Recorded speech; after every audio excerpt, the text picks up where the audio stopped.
हाँ जी दोस्तों, कैसे हो आप सब। तो बहुत बहुत स्वागत है आपका हमारी आज की इस कॉर्पोरेट न्यूज़ में। आज हमारे पास इस हफ्ते की कुछ मेजर कॉर्पोरेट्स इवेंट्स हुए हैं जो कि आपकी नॉलेज में वृद्धि करने के लिए बहुत ज़्यादा बढ़िया न्यूज़ है। अगेन तो आज हमारे पास हिंदुस्तान यूनिलीवर लिमिटेड को लेकर न्यूज़ है। पतंजलि जिसके खिलाफ मिनिस्ट्री ऑफ कॉर्पोरेट अफेयर्स ने एक्शन लेना शुरू किया है, उसके खिलाफ न्यूज़ है। और फिर हमारे पास एक दुबई से रिलेटेड बड़ी ज़बरदस्त न्यूज़ है।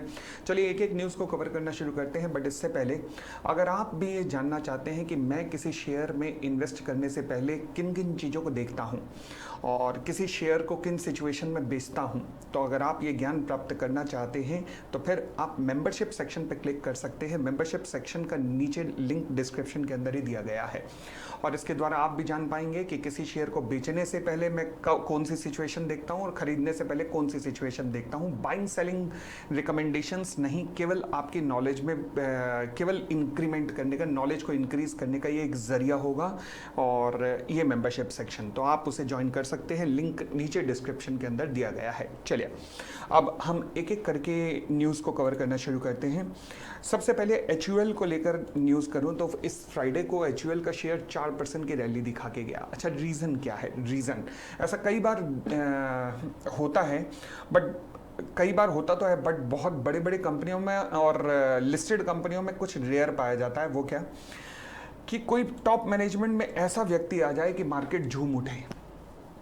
अब ऐसा ही हुआ है प्रिया नायर के साथ में। प्रिया नायर जो कि HUL को अब हेड करेंगी एंड CEO बनाई गई हैं, first women CEO in the history of the HUL बनाई गई हैं।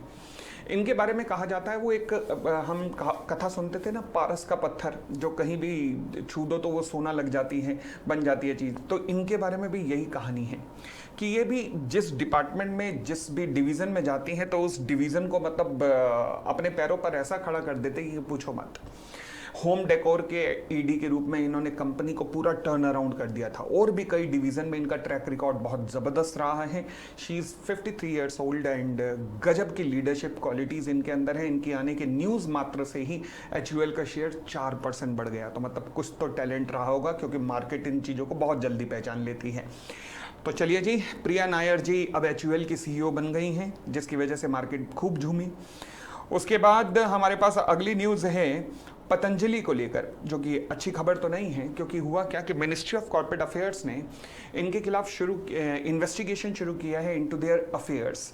यानी कि कंपनी के बिजनेस का इन्वेस्टिगेशन होगा as per section 210 of the companies act 2013। ये 210 का जब इन्वेस्टिगेशन होता है ना, सेक्शन 210 का जब इन्वेस्टिगेशन होता है तो ये सीरियस मामलों में होता है। यानी कि कंपनी के अफेयर्स में, कंपनी के बिजनेस में काफ़ी ऊट पटांग गड़बड़ पाई जा रही हैं और जिसके लिए मिनिस्ट्री ऑफ कॉर्पोरेट अफेयर्स ने इन्वेस्टिगेशन शुरू किया है। तो मामला सीरियस लग रहा है।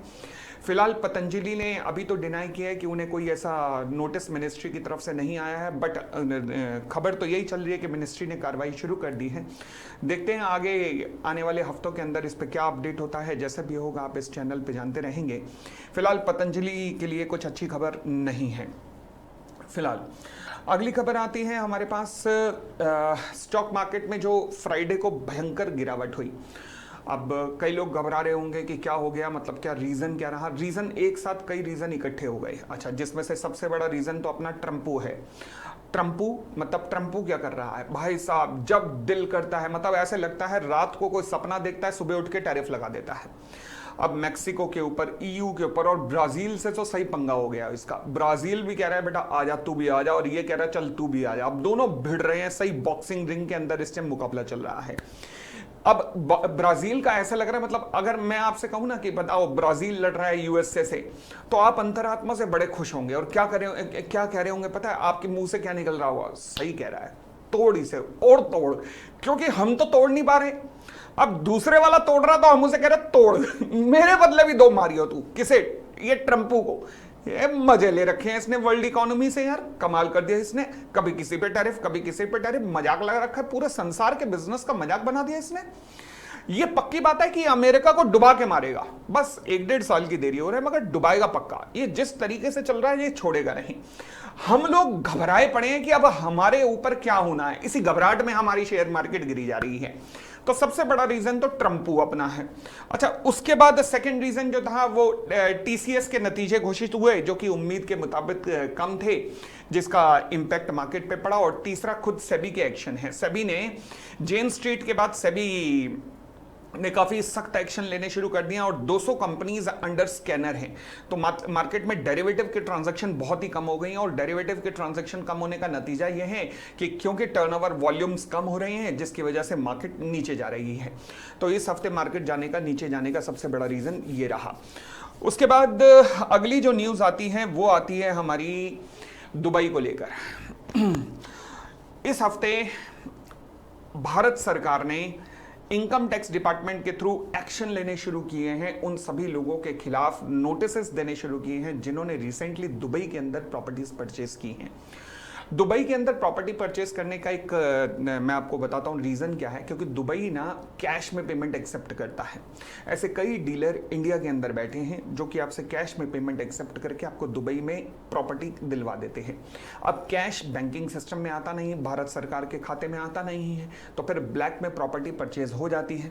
इनफैक्ट अभी तो दुबई सरकार ने पिछले 2 साल पहले जो कानून बनाया कि आप क्रिप्टो करेंसी से भी परचेज कर सकते हो, तो लोग क्या करते थे, प्रॉपर्टी परचेज करके क्रिप्टो के अंदर पेमेंट कर देते थे, जिससे भारत सरकार को कोई अता पता नहीं लगता था, पूरा ब्लैक मनी जनरेट हो रहा था। हालांकि ये कानूनन बहुत जुर्म है और इसके ऊपर 120% की पेनल्टी का भी प्रावधान है और आप बहुत सारे एक्ट के अंदर पकड़े जाओगे। फेमा के अंदर ये गुनाह है, फिर उसके बाद बेनामी प्रॉपर्टीज एक्ट आपके ऊपर लग जाएगा, इनकम टैक्स का क्लियर वायलेशन है, फिर उसके बाद ब्लैक मनी एक्ट के अंदर आप पकड़े जाओगे, मतलब पकड़े जाओगे बहुत बुरी तरह से। और अब भारत सरकार ने क्या किया है, दुबई से सारा डेटा बिल्डर्स के थ्रू लगभग कलेक्ट कर लिया है और जिन लोगों ने भी पिछले कुछ समय में प्रॉपर्टीज दुबई के अंदर परचेज की हैं, उनका रडार पे आना, उनका रिमांड पे आना लगभग पक्का है, क्योंकि ये भारत सरकार निर्मला ताई ये नहीं छोड़ेंगी, ये तो पक्की बात है। तो आगे देखते हैं इनके खिलाफ क्या क्या एक्शन होते हैं, बट फिलहाल ये सभी लोग जिन्होंने दुबई में प्रॉपर्टीज खरीदी हैं वो अब रडार पे है, क्योंकि सारा डेटा भारत सरकार के पास यहाँ पर आ चुका है। तो उन लोगों के लिए अच्छी न्यूज़ नहीं कही जाएगी। चलिए दोस्तों, ये थी आज की हमारी मेजर कॉर्पोरेट न्यूज़ एंड ऐसे ही बाकी कॉर्पोरेट न्यूज़ के लिए हम लगातार आपसे कनेक्ट रहेंगे। और अगर आपने इस वीडियो को देखने के बाद भी अभी तक चैनल को लाइक या सब्सक्राइब नहीं किया है तो कर दो भाई, कर दो। ठीक है जी, हम मिलते हैं अगली न्यूज़ के साथ। Thank you, bye bye, take care.